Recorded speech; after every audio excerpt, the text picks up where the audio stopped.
नाज़रीन, आपको बड़ी खबर से आगाह करते चलें कि बाइपर जॉय नामी खौफनाक तूफान अब कराची से सिर्फ 400 किलोमीटर के फासले पर पहुंच चुका है, जिसकी शिद्दत के बाइस शहर में गर्द आलूद हवाएं चलने लगी हैं और बाज़ मकामात पर मिट्टी का तूफान भी आया। नाखुशगवार हालात से निपटने के लिए पाक फौज के हिफाजती दस्ते भी तैयार हैं। ताहम अब इस हवाले से एक और खतरनाक सूरत हाल पैदा हो गई है और कहा जा रहा है कि इस तूफान की वजह से जहां पर बड़ी तबाही का खतरा मौजूद है, वहीं पर यह तूफान ईंधन और बिजली की तरसील मुतासर होने से लोड शेडिंग में इजाफे का बायस भी बन सकता है।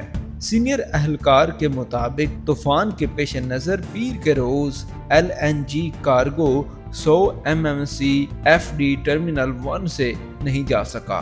ताहम अगर सूरत हाल ऐसी ही रही तो पावर सेक्टर के लिए गैस की दस्तयाबी कम हो जाएगी, जिसके पेश नज़र गैस सप्लाई एमरजेंसी का ऐलान किया जाएगा। याद रहे कि मुल्क भर में इस वक्त बिजली का शॉर्टफॉल 6000 मेगावाट है।